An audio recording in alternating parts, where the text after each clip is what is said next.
First kindergarten, actually, I didn't know how to speak English, so my mother read in the news. She read an article in the newspaper of how some people were using comics to teach kids how to just read and get interested in literature. And so one day she brought a bunch of comics home that she read were popular. At that time, it was like Frank Miller's Daredevil, so it was a lot of urban grit. But I just kind of fell in love with them, and after that. I never lost my interest and love of comics. I picked up reading other types of books, literature. I'm an editor right now, so obviously I haven't given up on words. But actually I gave up comics when I went to college and just kind of lost interest in them. And I didn't pick comics up again until about 10 or 12 years ago when I met my wife, and she was reading Neil Gaiman's Sandman. And I asked her about that, and so that kind of got me interested in comics again, so I went back and started reading some of my personal favorite comics. But when I got back into it, I didn't have an interest in the kind of traditional superhero comics. My interest kind of changed because I was a different person, so I kind of sought out different kind of comics. And lo and behold, there's this whole kind of treasure trove of different types of comics. Comics that dealt with adult themes and real issues and fun issues and things like that.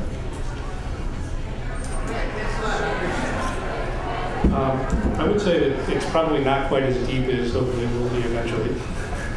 But yeah, you can find a lot of different types of comics, especially if you're willing to look around the world. A lot of Japanese stuff deals with various aspects of life that aren't explored in America. Like there are comics about hobbies or food. Tennis, right. And the French tend to do more science fiction and the type of funny type stuff that's lacking in America these days. The British can be all over the map as they are with their television. But one of the most affecting graphic novels I ever read was Raymond Briggs' Where the Wind Blows. Has anybody read that one? It's about his parents growing older and sort of losing their grasp on what's happening in the world around the time of the 1980s when Margaret Thatcher was Prime Minister. Very touching story. What I think what you kind of touched upon is how different societies view comics. The way we typically view in the United States comics is different than the way the French view it, which is different than the way the Japanese view it. I think it's more culturally acceptable and kind of in a pedestal in those countries than kind of in the U.S. I think we're still kind of in that area and still discovering what comics are and what they can be used for, and I can stretch it as an art form. Yeah, I think part of the problem in America is that animation got segregated out, notwithstanding what Carolyn was saying. And Walt Disney went off and became the stunningly most successful cartoonist in history, except for maybe Charles Schulz, and everything else was sort of looked down on. Whereas in European countries, they went ahead and just became part of life, and they have museums devoted to their cartoonists. And so is Japan. America's slowly catching up, but it's tough to follow Disneyland, I suppose. So the next question is about the challenges of pursuing this as a vocation, either part or full-time. And I think you guys are all part-time on this one, right? Yeah. All right. Well, Carolyn, she had a particular yes there, so. Well, I think everyone who's doing comics, we're doing it for a reason. And I think that reason is we'd love to be able to do that full time. So, yeah, I disagree with that. Because I guess you can be satisfied in your work, but then, why are you painstakingly doing all these comics at night? Because you want to be a cartoonist. And it's very hard, obviously, to make a living as a cartoonist. So if you have any tips, let me know. Yeah, I would have to agree. And also especially when you're writing and illustrating your own comics, you're really kind of, it's very exposing in a way. It's like, this is me, I am the whole show here. I'm putting this whole thing together, and that is a challenge. Even if you love it and you need that drive, you can't just kind of, I don't know. I feel like you can't just kind of be into it and really push it, be as successful as you might want to be. I just do it to avoid contact with my family. No, I'm just kidding. I never really had an interest in doing it full time.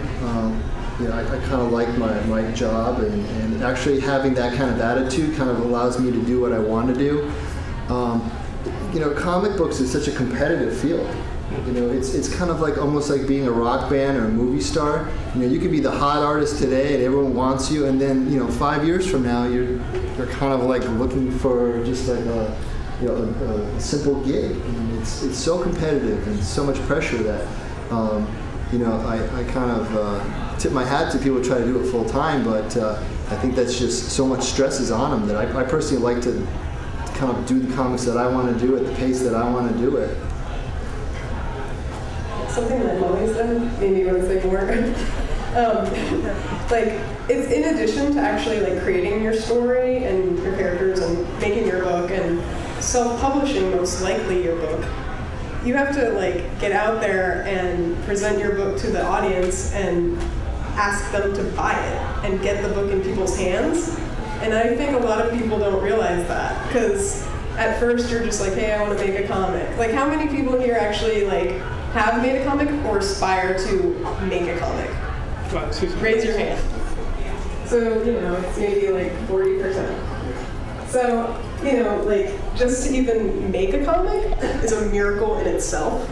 But then on top of it, you have to like go out there and promote yourself by yourself. And it's pretty much one person.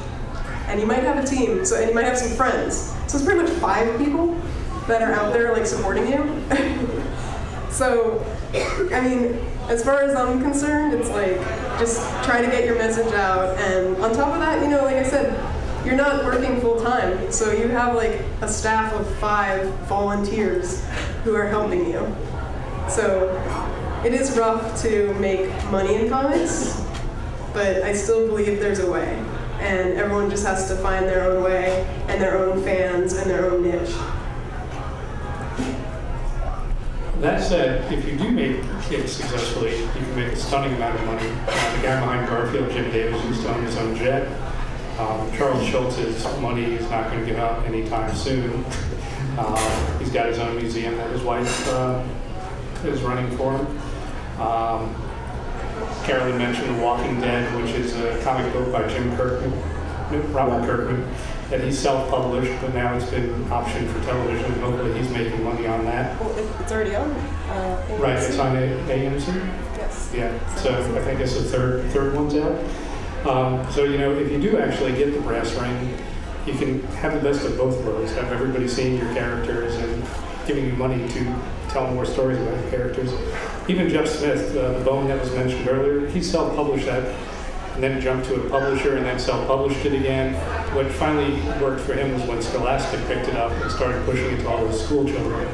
Before that, the one that was that thick was one he self-published, and then Scholastic broke it back up, colored it, and sells them out to school children in millions at this point. So you never know when you'll hit the zeitgeist, I guess. The next one, and I think we'll go to Matt first on this one because his story went all over the place, is what inspires your storylines?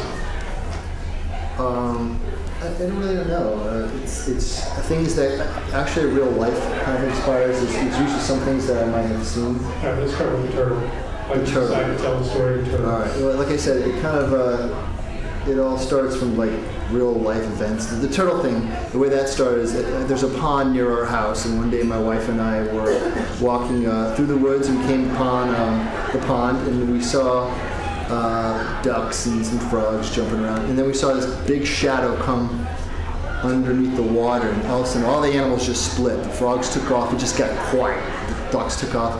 We saw this monster snapping turtle come up. And so then actually it was my wife Carol who said, you know what, this could be kind of an interesting storyline. And so we kind of went back home and tossed around a couple ideas and kind of went from there. And so actually like with most of my stuff, I do a lot of research on it. And I did a lot of research about snapping turtles, about animals and ecosystems, which I kind of did the same kind of research with my shark book.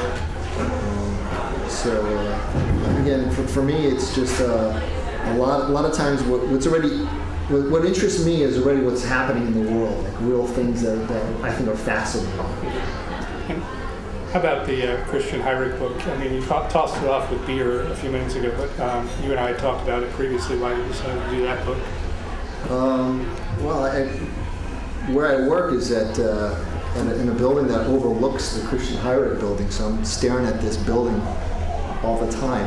And up top of the turret, there's a salamander. And I was always curious, why is there a salamander there? What does that signify? So one day I just went over, and they do tours of the museum. So I took a tour of the museum, and it was really just fascinating. It's, I think one of the best preserved Victorian mansion in the area. And for the time it was built, it was like the high tech. It had like central air. It had all these fascinating things, and the way it was built is with reinforced steel and concrete, which I think was one of the first buildings in the country that did that. The reason he did that is his previous breweries burnt down to the ground, so he had a phobia of fire. I think he has like 14 fireplaces in his house that he never used. So it's stuff like that. Okay, what have you done? Molly, how did you get interested in baseball? How did I get interested in baseball? Well, I've actually, I'm finding that most of my comic work is rooted in something I was just really into when I was a kid, or a story from my childhood. So when I was a little nerd, I was really into baseball, and I started reading about players from the dead ball era, and I just kind of absorbed all this information, and I didn't end up really using it again until I was, 5 years ago, when I started doing comics, and I just realized some of these stories were actually independently interesting to people who didn't actually care about baseball, which is important, because I'm not going to just crank out boring baseball comics, and although that may be what I'm doing. But some people seem to like them that didn't care about baseball, so it's just a lot of reading. My ideas just come from things I read, and like you were saying, things that are going on kind of around me, things that strike me as ridiculous. I always think there's an aspect of the ridiculous or the funny in a lot of these stories that I kind of pick to illustrate. And that's kind of what I'm going for, trying to kind of crack myself up if no one else. Mm-hmm. All right, so what inspires my storylines? Well, in Curls, we have a girl who's, just like this hip young girl, and she hangs out with a bunch of animals and they have fun. And that's pretty much like almost any other comic strip, but we have a giant piece of bread and a penguin named Pitter Patter.